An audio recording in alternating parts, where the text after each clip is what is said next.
40 years ago, thousands of Oklahomans were glued to their television sets as Neil Armstrong took his first steps on the moon. It's one small step for man, one giant leap for mankind.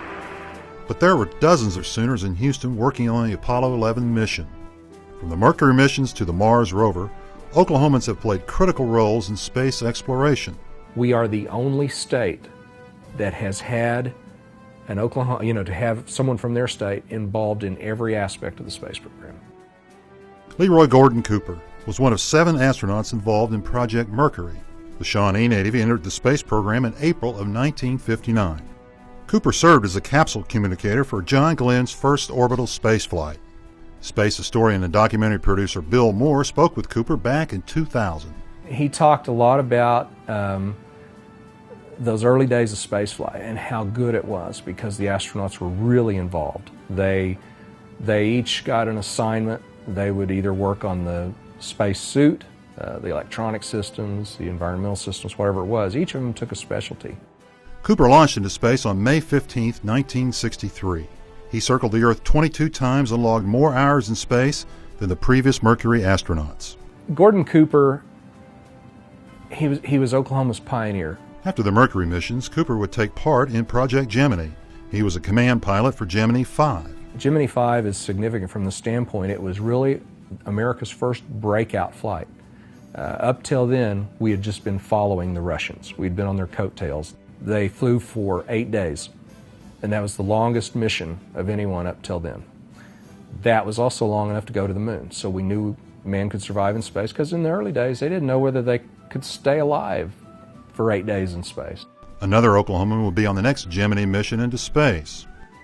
In fact, it was a great birthday present. They announced the 9 astronauts on my 32nd birthday.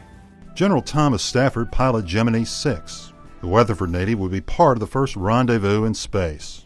During the venture, Gemini 6 and Gemini 7 met up in orbit and maneuvered within just a few feet of each other. Gemini was a tremendous step towards the moon. Without Gemini, we couldn't have done Apollo.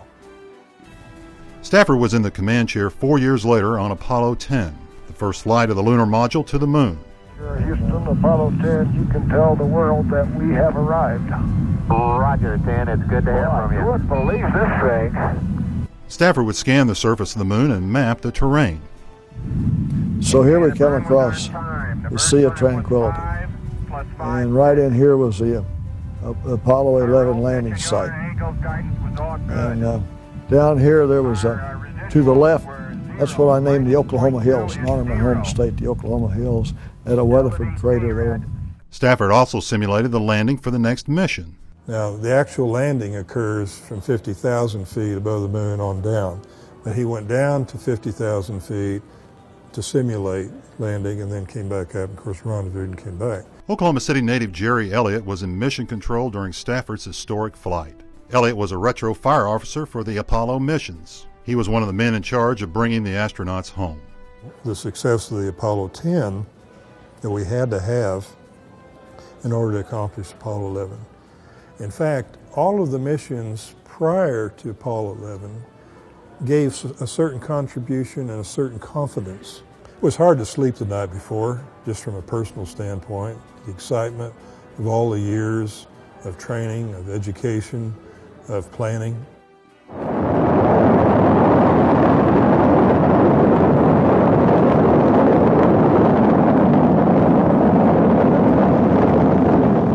July 17, 1969. Apollo 11 lifted off, and 3 days later, Americans reached the moon. At home, Americans were struck with a sense of awe. But there was a different atmosphere in mission control, one filled with tension. 60 seconds. We almost ran out of fuel on the way down. 40 feet down, 2.5. Picking up some dust. Straight shadow. 4 forward, drift into the right a little. 30 seconds. Forward, drift. We couldn't see it from the ground, obviously, but the crew were hovering over a rock field, boulder field, and that's why Armstrong took a little extra time to maneuver away from that. Contact light.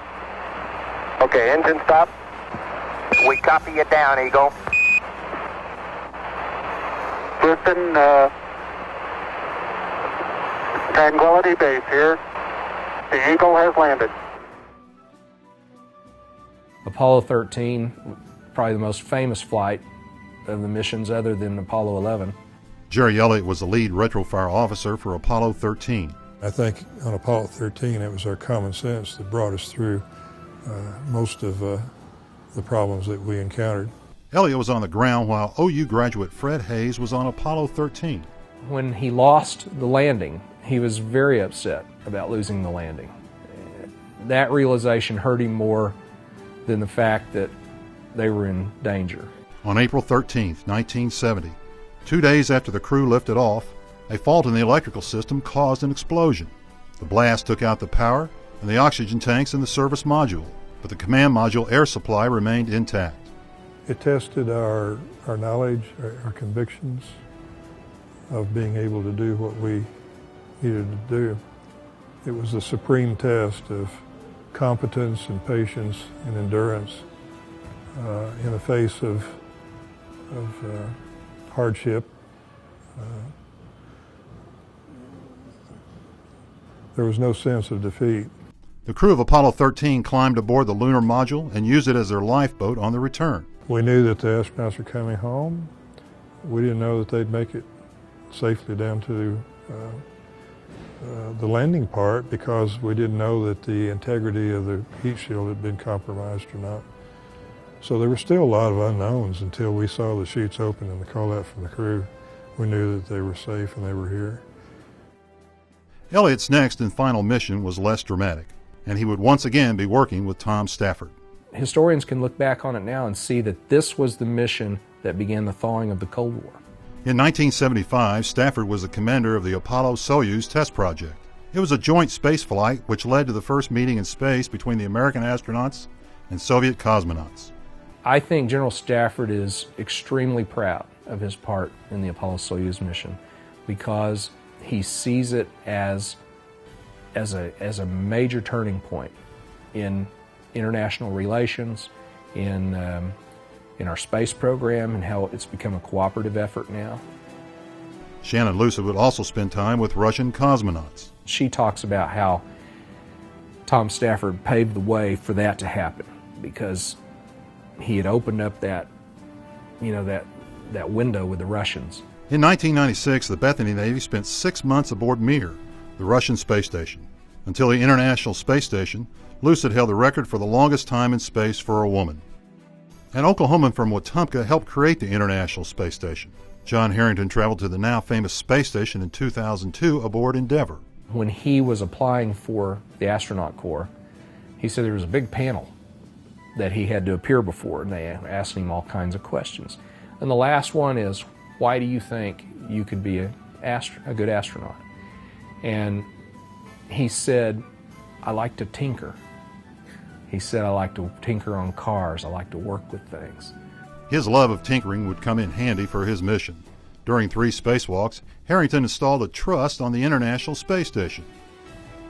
These are just a few of the many Oklahomans who contributed and are contributing to space exploration.